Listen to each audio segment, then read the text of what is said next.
vous ne verrez pas un drapeau de la CCU dans cette mobilisation pour accueillir quelqu'un qui ne condamne pas ce que le Rwanda est en train de faire.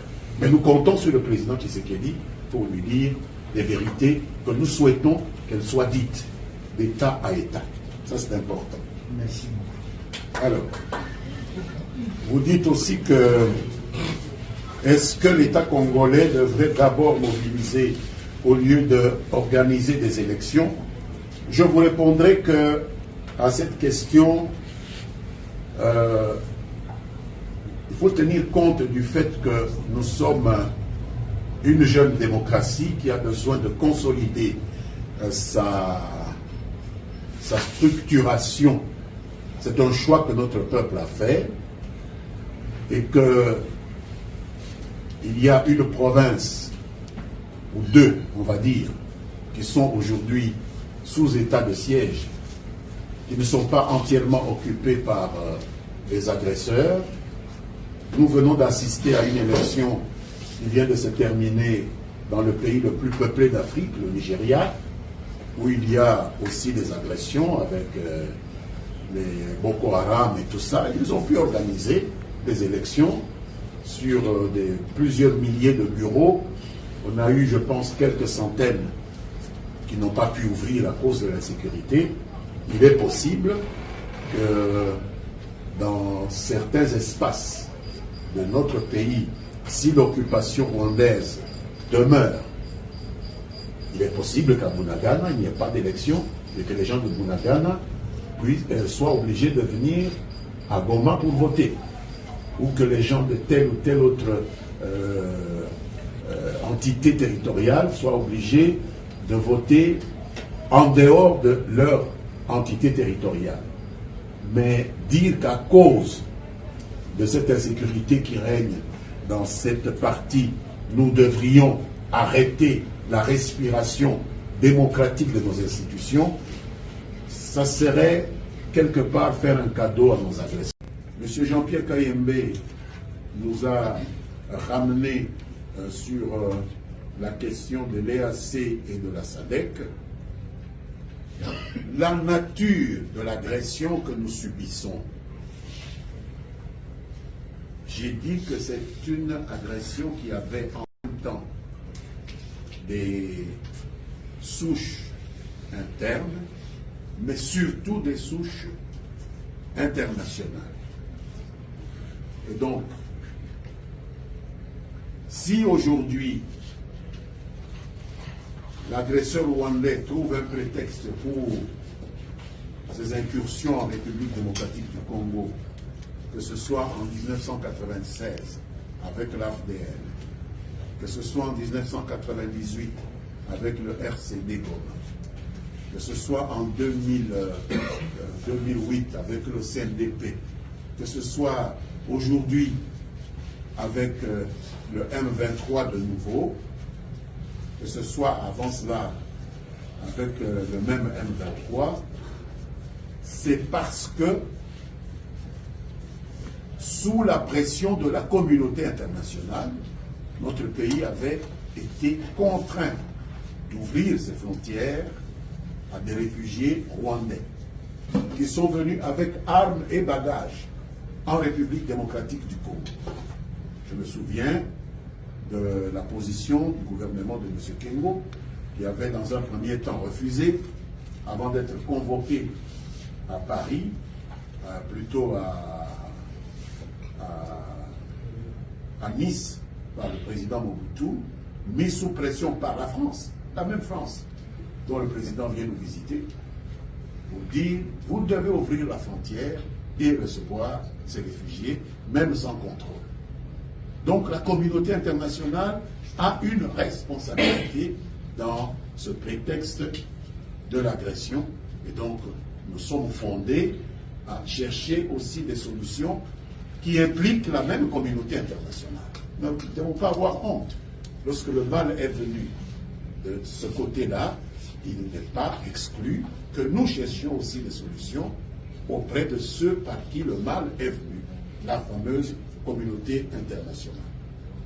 J'ai parlé de la SADC parce que nous avons eu au niveau de la MONUSCO une brigade internationale composée essentiellement d'éléments de la SADC et qui, ensemble avec le FARDC, ont eu un comportement extrêmement performant vis-à-vis des groupes armés qui endeuillent nos populations à l'est de la République démocratique du Congo. Il n'est pas mauvais de faire appel à cette expérience-là parce qu'elle est avérée. Elle a déjà eu lieu. Donc il n'est pas à négliger. La polémique en ce qui concerne les contrats sino-congolais, je pense que l'inspecteur général des finances avait interpellé les autorités chinoises. Ce sont les Chinois qui ont été mis sur la sellette. On a posé la question aux Chinois de respecter les engagements qu'ils ont pris vis-à-vis de la République démocratique du Congo. À la fin de l'exercice, l'inspection générale des finances, dont c'est le travail, se rend compte qu'ils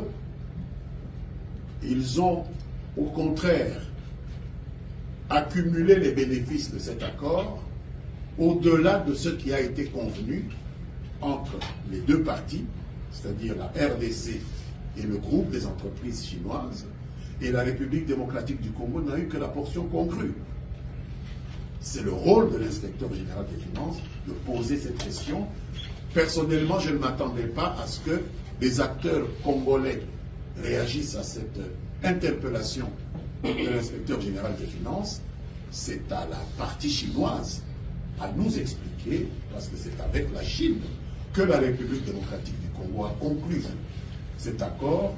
Il appartient à la Chine de nous expliquer comment il se fait que aujourd'hui, elle se trouve pratiquement la seule à bénéficier d'un accord. Au départ, nous voulions tous gagnant-gagnant.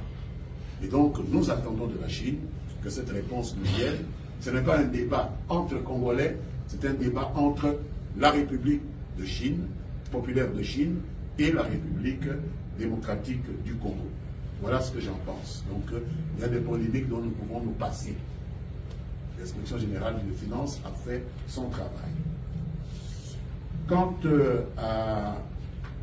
aux propos qui sont attribués à M. Corneille Nangaa, de deal pour faire passer le président Tshisekedi, j'ai lu ça, je n'ai pas cru quand même, vous me direz si c'est vrai, mais si cela est vrai, quelqu'un qui s'est comporté de cette façon-là devrait en répondre devant les cours et tribunaux, lui-même. Qu'est-ce que vous voulez que je dise? S'il reconnaît lui-même d'avoir manipulé le processus électoral dont il avait la charge, il doit en répondre devant les cours et tribunaux. J'ai mis ça sur le compte de ces légendes d'infamie qu'on répand dans les réseaux sociaux, mais s'il l'a dit effectivement, il devra en répondre devant les cours et tribunaux. Parce que c'est une forfaiture que d'être président de la Commission électorale nationale indépendante, de commettre une telle forfaiture et de venir s'en gargariser devant l'opinion sans avoir à en rendre compte devant la justice. Ça, c'est quelque chose qui dépasserait mon entendement. Donc, je préfère me réserver sur cette question. Si cela est vrai, eh bien, la justice a du travail à faire avec celui qui revendique cette forfaiture. La question suivante avait trait à la prorogation de l'enrôlement qui risque d'aller vers le bilan à l'étranger, alors que le pays est en guerre. J'ai personnellement regardé avec beaucoup de surprise les images et vidéos postées sur un site des réseaux sociaux avec des commentaires selon lesquels le président serait allé en Suisse, je pense que vous l'avez vu, pour assister à un mariage que l'on présentait comme s'étant déroulé en Suisse. En réalité, l'événement, puisqu'il a eu lieu à Kinshasa, puisque moi-même j'y avais été convié. Il s'agissait du mariage de la fille d'un des collaborateurs du président, en l'espèce le président de l'Assemblée nationale, Christophe Mbosso, qui mariait sa fille. Et le président de la République, avant de prendre l'avion pour la Suisse, avait tenu à aller à l'hôtel Fleuve Congo pour honorer le président Mbosso et sa fille qui se mariaient. C'est un comble de mauvaise foi. De telles attitudes inconséquentes peuvent être multipliées à l'infini. Ils font le lit de notre agresseur. Lorsqu'un pays est attaqué, et qu'au lieu de se souder derrière le commandant suprême des forces, les gens se mettent à chercher à le ridiculiser, c'est du pain béni pour l'agresseur.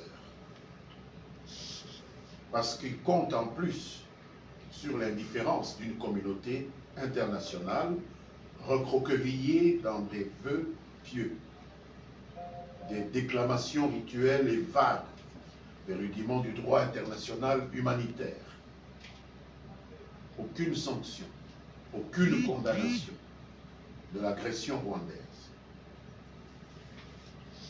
Et je voudrais ici, m'exprimant devant la presse nationale, dire que l'un des axes principaux de cette agression rwandaise à l'est du Congo depuis près de 3 décennies est sémantique, c'est-à-dire relatif au sens et à la signification que l'on donne aux mots. Il ne faut donc pas tenir rigueur au président Tshisekedi d'accorder aux mots l'importance ainsi qu'il l'a démontré en prenant part lui-même à cette 52e session du Conseil des droits de l'homme des Nations Unies qui a eu lieu à Genève en Suisse, parce que sa présence à la tête de la délégation de la République démocratique du Congo à ce forum a donné une forte redondance, un grand retentissement à la voix des Congolais qui font les frais depuis 1996 des agressions du Rwanda. La persistance de la guerre à l'est de notre pays risque d'hypothéquer le processus électoral dont les opérations d'enrôlement sont déjà en cours par suite du déplacement massif des personnes des zones de combat, de l'insécurité et de l'inaccessibilité à ces zones. À cette question, il faut tenir compte du fait que nous sommes une jeune démocratie qui a besoin de consolider sa structuration. C'est un choix que notre peuple a fait et qu'il y a une province, ou deux, on va dire, qui sont aujourd'hui sous état de siège, qui ne sont pas entièrement occupés par les agresseurs. Nous venons d'assister à une élection qui vient de se terminer dans le pays le plus peuplé d'Afrique, le Nigeria, où il y a aussi des agressions avec les Boko Haram et tout ça. Ils ont pu organiser des élections sur plusieurs milliers de bureaux. On a eu, je pense, quelques centaines qui n'ont pas pu ouvrir à cause de l'insécurité.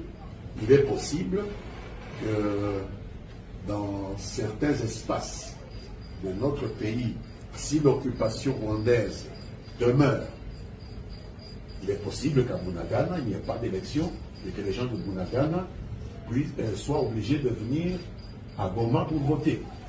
Ou que les gens de telle ou telle autre entité territoriale soient obligés de voter en dehors de leur entité territoriale.